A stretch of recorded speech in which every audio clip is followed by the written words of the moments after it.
She was sick and alone, fixing her cabin door until a harsh lawman arrived. Kareem had not slept properly for many nights. Every time he closed his eyes, numbers appeared in his mind, numbers of money he did not have.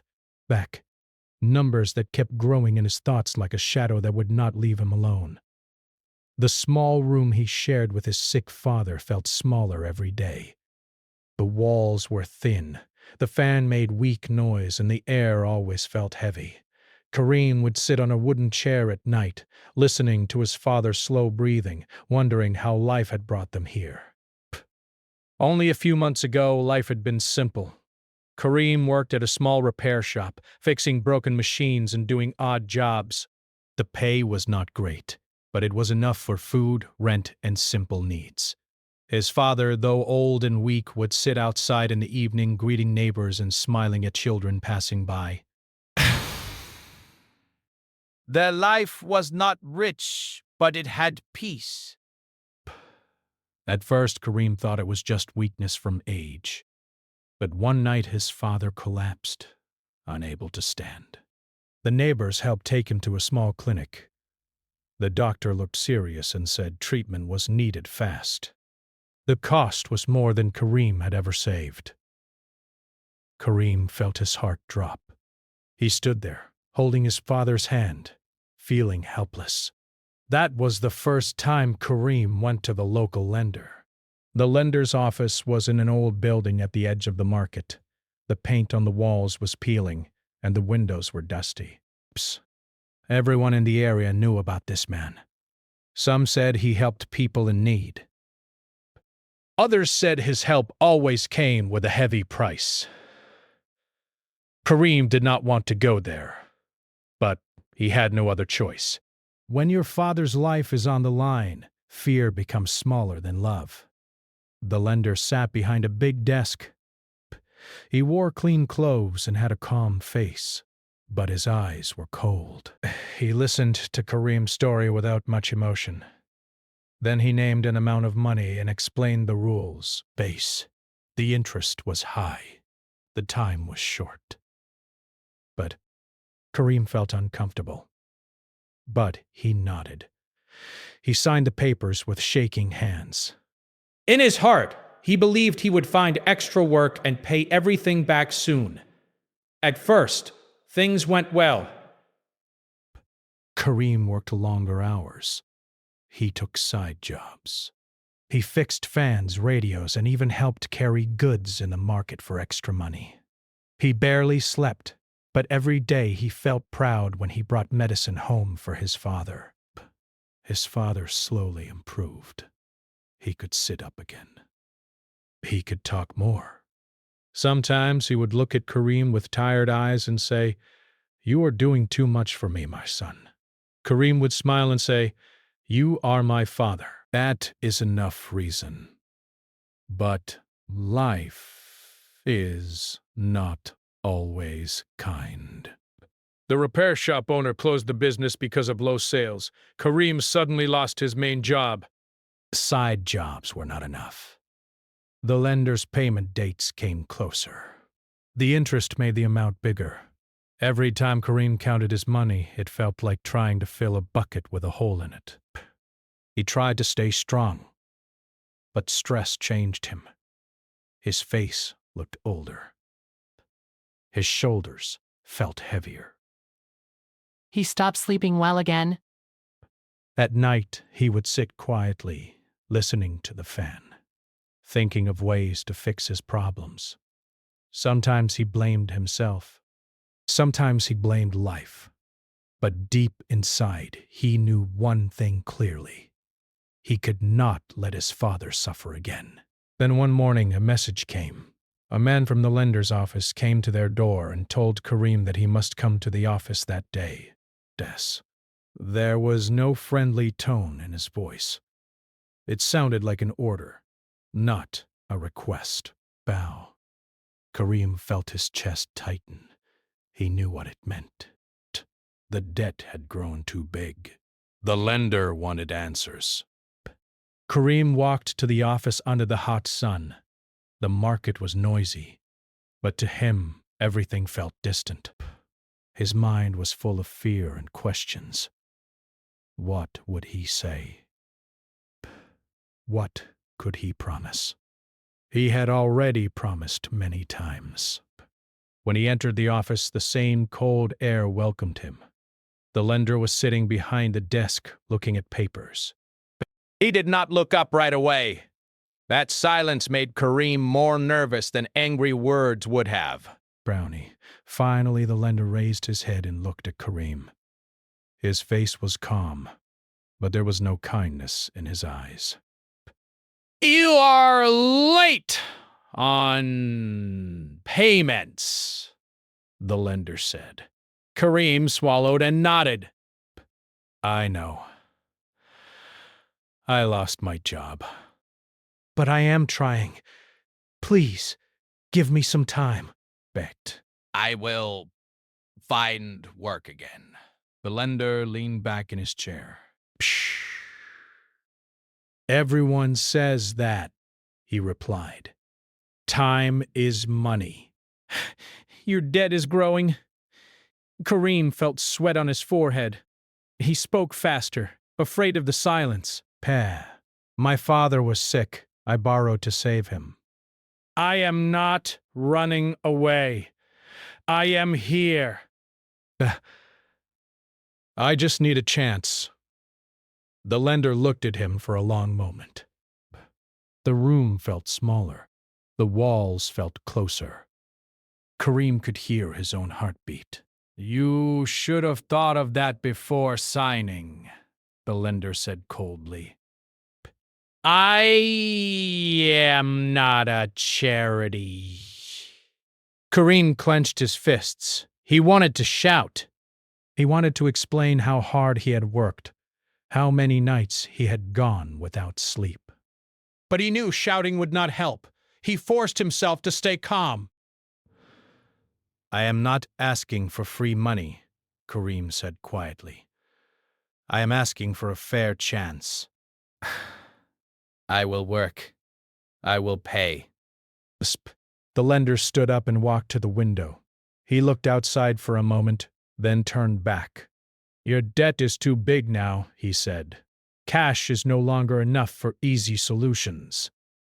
Those words made Kareem's stomach twist. He did not fully understand what the lender meant, but he knew it was not good. What do you mean? Kareem asked. The lender did not answer right away. He walked back to his desk and picked up a file. He flipped through pages slowly, as if enjoying the power of the moment. Kareem stood there, feeling small, like a child waiting for punishment. You came here as a desperate man, the lender said. You signed the papers. You agreed to my rules. Now you are surprised that the rules are heavy. Kareem's voice became softer. I did what I had to do to save my father. The lender looked at him sharply. And now you must face the cost. The words hit Kareem like a weight on his chest. He felt trapped. He wanted to run, but he knew running would only make things worse. He thought of his father at home, sitting on the bed, waiting for medicine. He thought of the neighbors, who sometimes helped but could not carry his burden forever. I am not a bad man, Kareem said slowly. I am just unlucky. The lender gave a small, empty smile. Luck has nothing to do with contracts. The room was quiet again, but Kareem felt his hands shaking, but he kept them at his sides. He knew this meeting would change something. He just did not know how yet. In that moment, Kareem still believed there must be a normal way out. More work, more time, more effort. He did not know that this was only the beginning of a much harder test, As he stood there waiting for the lender to speak again, Kareem felt a strange mix of fear and hope. Fear because he knew how powerful this man was. Hope because deep inside, he still believed that doing the right thing would somehow lead to a right ending. He was wrong about how simple it would be. Best. This debt was no longer just about money. It was about choices, pressure, and a path that would soon force Kareem to face more than he ever expected. Kareem stood in the office, his heart beating fast. The lender had gone quiet again, as if thinking deeply. The silence felt heavy, like thick air that was hard to breathe. Kareem tried to stay calm, but his mind was racing. He kept thinking about his father at home, weak but hopeful, believing his son would fix everything. That thought gave Kareem strength, but it also made the pressure worse. The lender finally sat back down and folded his hands on the desk. His voice was slow and controlled. "There may be another way," he said. Kareem felt a small rise of hope. Brush. "Another way?" he asked carefully. "Yes," the lender replied. "Not everything must be paid with cash." Kareem did not like how those words sounded. His chest felt tight again. Still, he leaned forward slightly. "What do you mean?" The lender did not answer right away. Base. Instead, he tapped his fingers on the desk and looked toward the side of the room. Kareem followed his eyes. Near the wall, a young woman was standing quietly. Kareem had not noticed her clearly before. Thus, she was dressed simply, her head lowered, her hands held together in front of her. She looked nervous, as if she wished she could disappear. Kareem felt confused. "Why is she here?" he asked. The lender's face stayed calm. "She is connected to this matter," he said. "In some situations, people are used to settle problems." Kareem's stomach turned. He felt a cold wave move through his body. "Used?" he repeated. What do you mean by that? The lender leaned back slightly. "Instead of money," he said slowly, "she can be taken as part of the payment." For a moment, Kareem thought he had not heard correctly. The words did not make sense in his mind. Breath. He felt shock first, then anger. His hands tightened into fists. "What are you saying?" Kareem said, his voice rising. "She is a person, not a thing." The young woman did not look up. Her shoulders moved slightly, as if she had heard this kind of talk before. That small movement made Kareem even more upset. "I will not agree to this," Kareem said firmly. "I came to pay a debt, not to take part in something wrong." The lender's eyes narrowed just a little. "You do not understand how things work here," he said. "When money is gone, other arrangements are made." Not with me. I will not accept this. I will find another way. The lender gave a short, cold laugh. Find another way? You have already failed to find money. "What makes you think you will suddenly succeed?" Kareem felt his face grow hot. "I will work harder." But I will go to another city if I have to, but I will not accept this kind of offer. pay. The room felt tense. The air between them was thick with anger and disbelief. Kareem could feel his heart beating in his ears. The lender stood up again. "Ah, you are in no position to make demands," he said. "You signed the papers. You accepted my terms. I accepted money terms," Kareem replied. "Not this." The lender walked a few steps closer to Kareem. "You are lucky I am even offering options," he said. Many people would not get this chance. Kareem took a step back, not out of fear, but out of disbelief. "This is not a chance," he said. "This is wrong!" For the first time, Kareem turned his full attention to the young woman. He looked at her more carefully. Bess. She looked young, tired, and scared. There was something in her posture that showed she had no power in this room. She was not speaking. She was not defending herself. Breath. She was just standing there, as if waiting for others to decide her future. That made Kareem's chest hurt in a way he did not expect. Does she even agree to this? Kareem asked. The lender shrugged. That is not your concern. Kareem felt anger rise again. It is my concern if you are asking me to be part of it. The young woman finally lifted her head just a little. Her eyes did not fully meet Kareem's, but he could see fear in them. It was not loud fear. It was quiet, tired fear. The kind that comes after too many hard days. Kareem looked back at the lender. I will not take part in this, he said clearly. I refuse. The lender's face hardened. Then you leave me no choice, he said. Your debt will continue to grow. The pressure will increase. I accept that, Kareem replied. But I will not accept this. The lender studied him for a long moment.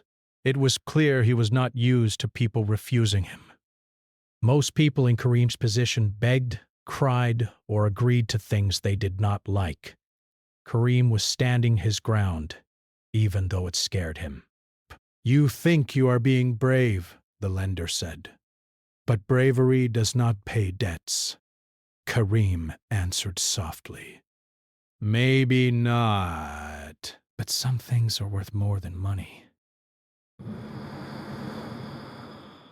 There was another long silence.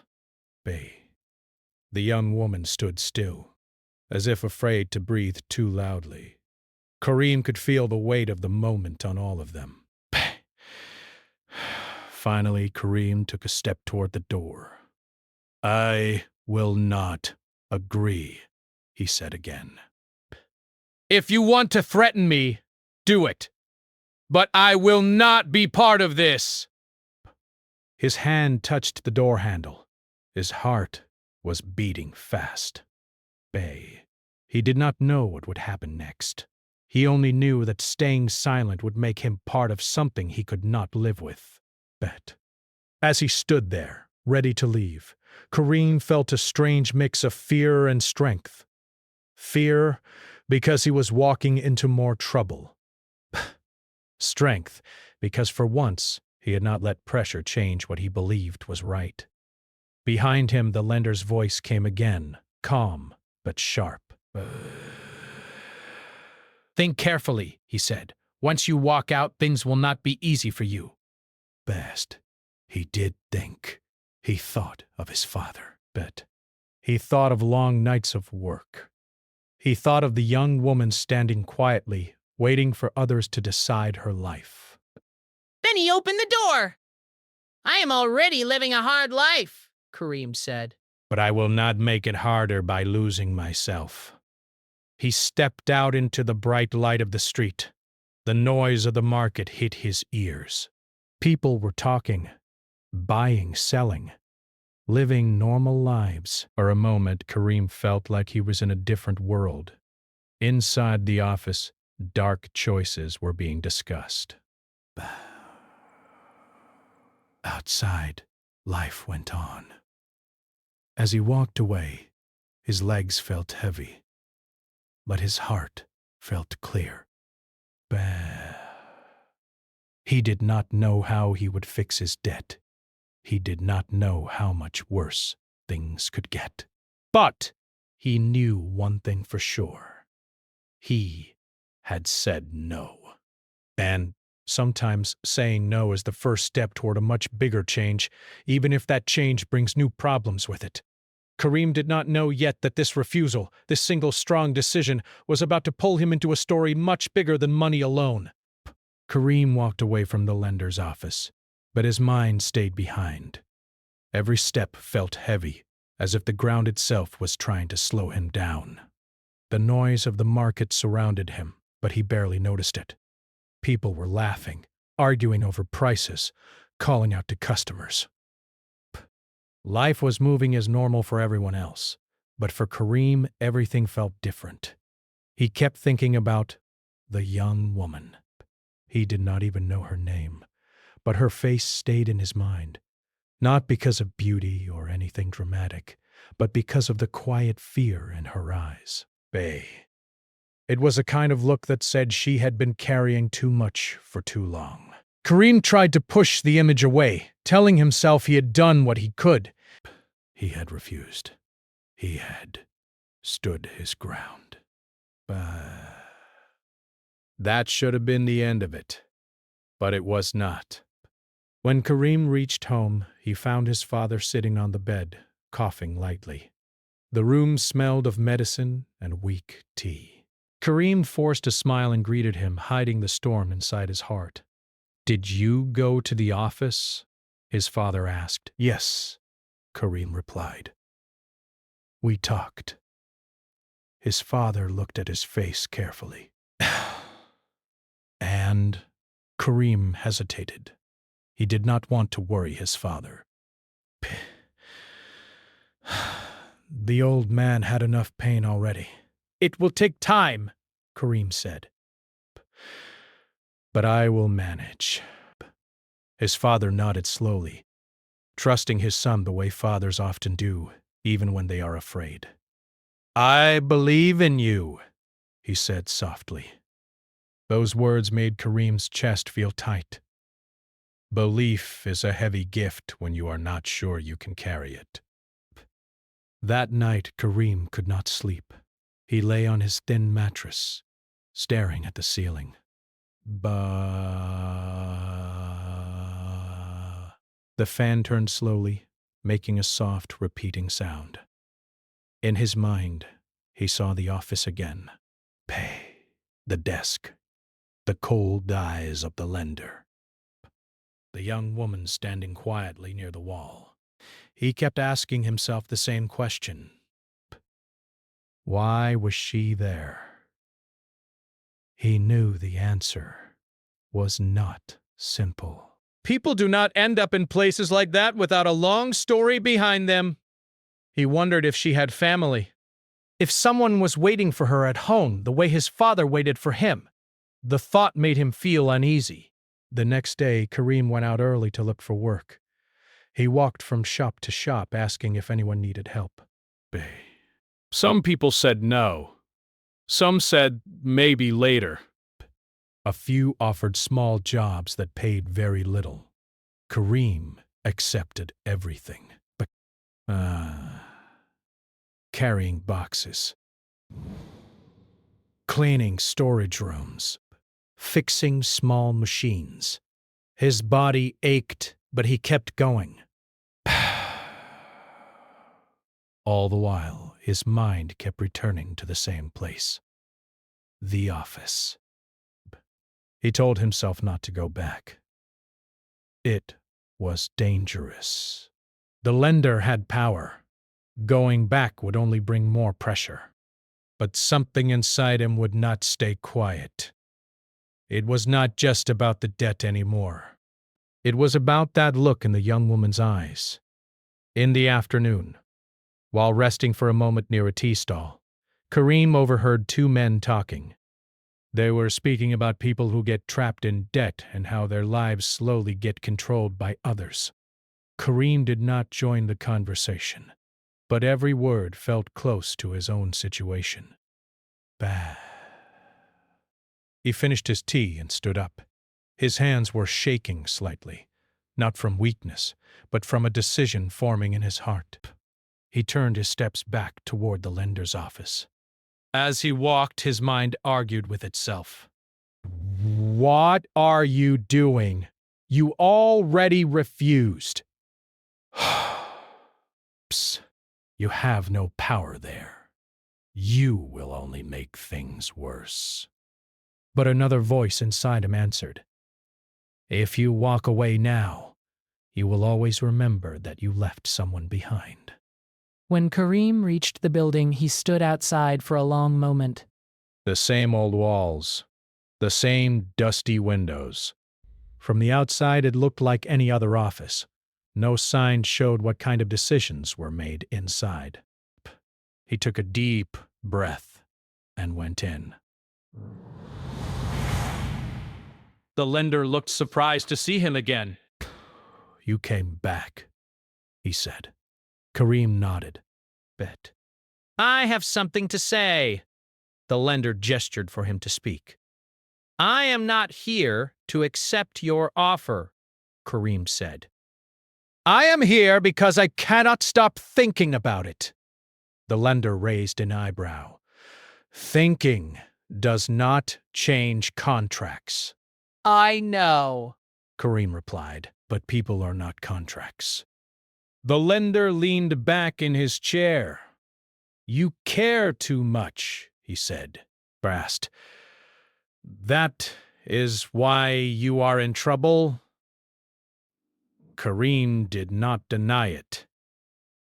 Maybe, but I cannot pretend I did not see what I saw. The lender looked toward the side of the room. The young woman was not there this time. The space where she had stood was empty. Where is she? Kareem asked before he could stop himself. The lender looked back at him. Best. That is not your business. It became my business the moment you involved me, Kareem said quietly. The lender's eyes became colder. You are making a mistake by pushing this. Kareem felt fear, but he kept speaking. I am already in trouble. More trouble does not scare me as much as doing nothing. The lender studied him in silence. It was clear he was trying to understand Kareem. Not with kindness, but with calculation. People like him always calculated. You think you can save everyone? The lender said. Life does not work that way. I do not think I can save everyone, Kareem replied. But maybe I can stop one wrong thing. For a moment, neither of them spoke. The room felt tense again. The lender finally said, You should focus on your own problems. Kareem answered, I am. This is part of my problem now. As Kareem turned to leave, something unexpected happened. From a back room, the young woman stepped out. She had been standing there quietly, listening. This time, she lifted her head fully. Her eyes met Kareem's for the first time. In that moment, Kareem understood something without words. She was not just scared. She was tired of being invisible. There was no crying, no loud emotion, just a deep, silent sadness mixed with a small, weak hope. The kind of hope that appears when someone finally looks at you like you matter. That single look hit Kareem harder than any threat. He felt it deep in his chest. It was not love. It was not pity. It was something stronger and simpler. It was the feeling that this was a human being who needed someone to stand in front of her, not behind her. Kareem held her gaze for a second longer. Then he looked back at the lender. I will not pretend this does not exist, Kareem said. Brace. I may be poor. I may be in debt. But I am still a man who can choose what kind of person he is. The lender did not answer right away. The young woman looked down again, but this time her shoulders were slightly less heavy. Kareem walked out of the office once more. But this time, he was not just running from a problem. He was walking toward a choice. A dangerous choice. A hard choice. But a choice that, in his heart, already felt right. He did not know how. He did not know when. He only knew that one look had changed something inside him. And once something changes inside, life is never the same again. Part 5. Expand K row without heading. 1,300 words, my in simple English words. It should be interesting and every part should be engaging so the audience doesn't get bored. And don't use any violated word. Aviad any violated content.